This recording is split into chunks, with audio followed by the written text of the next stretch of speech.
witches and wizards, and welcome one more time to Mythos. Today I wanted to make a video about one of the most important symbols or concepts of the practice of traditional or folk magic, which is the concept of the hedge.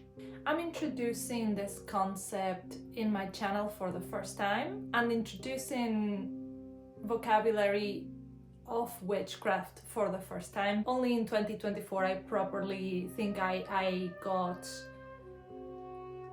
in touch with literature about folk witchcraft and with concepts like trance, hedge riding, ecstatic practices, and what this all means.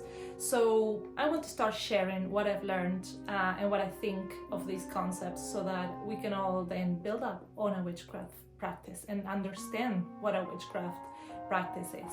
So you might have heard on a very popular term in social media today, which is hedge witch.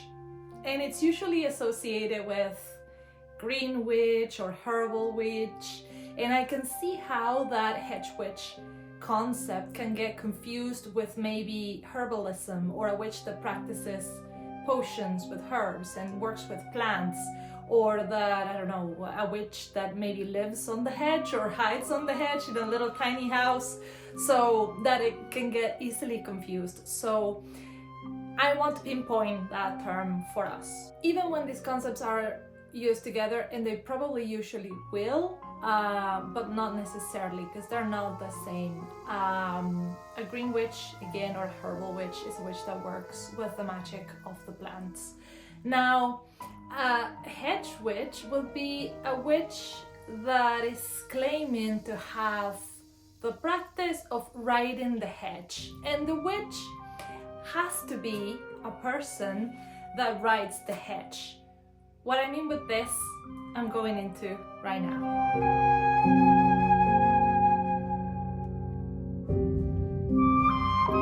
So riding the hedge is related with the limitations, delimitations, and liminal spirituality. Liminal spirituality is the practice of recognizing boundaries, veils, and places or moments of the year that are a gap between the physical realm, where we all live and breathe, and the other side of the spiritual realm of the dead, the fairies, the gods, spirits, allied spirits, all those spirits that as a witch you want to work with, and all non-corporeal entities that you believe in or that you work with. The hedge used to be the delimitation of a civilization within a village. In the olden days, when the first villages were put into place as a separate organization from the wilderness of the forest, right? So we had the village, we had the hedge, and that was our land, and the rest was wild land. Outside of the hedge meant the wild, out in the wild. The hedges were placed physically as a boundary, marking where the village ended and the forest or wild land began, the no-man land. So the witch is a person who, unlike the rest of the villagers, ventured often into the wild, or even lived maybe outside of the boundary of the hedge. Maybe the witch was someone that you had to seek for because she lived in the middle of the forest. According and depending on different legends and different folklores, the witch could be somebody who lived within the village and worked with the people, but also had a lot of connection, jumping over the hedge and riding the hedge to get to that wilderness, to get in touch with that is not civilization, that is non-human. The witch lives in between the village and the forest, a little away from everything. And that is sort of the place as a concept that we want to inhabit when we are practicing folkloric or traditional witchcraft, or wild witchcraft, or territory witchcraft, which is what I call my personal practice because I work in my territory.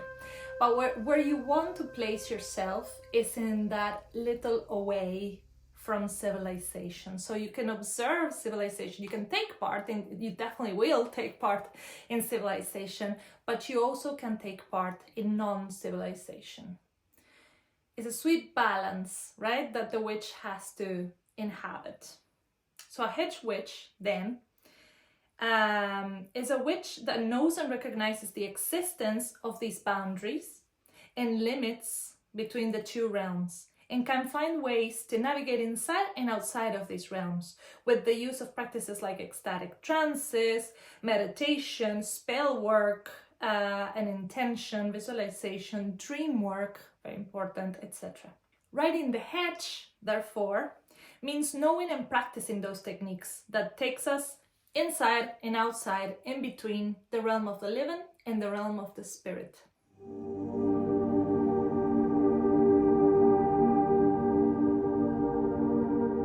Remember before when I talked about villages being an organization? The concepts of the witchcraft practice always rounds us back to the dynamics between order and chaos, which are forces of creation that I always talk about when I'm explaining operations for alchemy, right? That also alchemy derives from being able to create chaos and order in a procedure to create a medicine, right? Some parts of the process are more chaotic and some parts of the process are of condensation, are of materialization, are of order. So a witch needs to be able to work with both creation and destruction, or order and chaos, in order to bring about magic, in order to make the spells come true, come happen in the material world. This is why the material world and the village and within the hedge will be all concepts related with order, with organization, with materialization itself.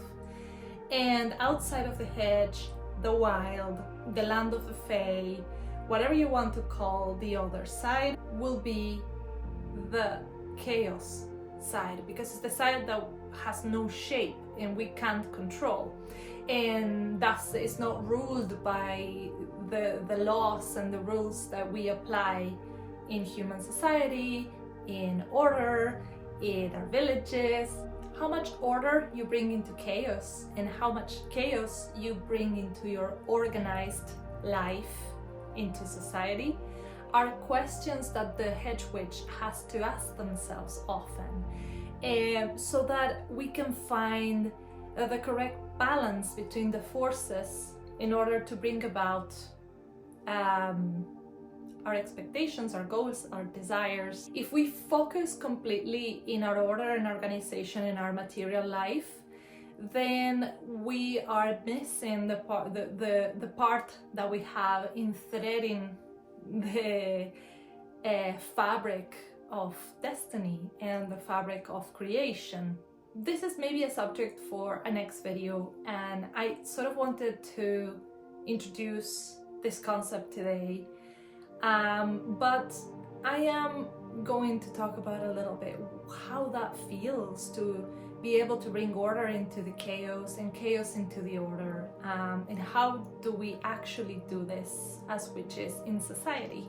So that's subject for another video, but I hope you like this sort of mini essay today, and I hope I was clear enough and that you could grasp a new concept for you, or maybe if it was a concept that you knew already, that this gave you some sort of insight into hedge witchery and riding the hedge. So I hope you liked this video, and if you did and you would like to subscribe, please subscribe to my channel to help out. You can also leave your comments and your likes, and I hope I will see you next time. Bye!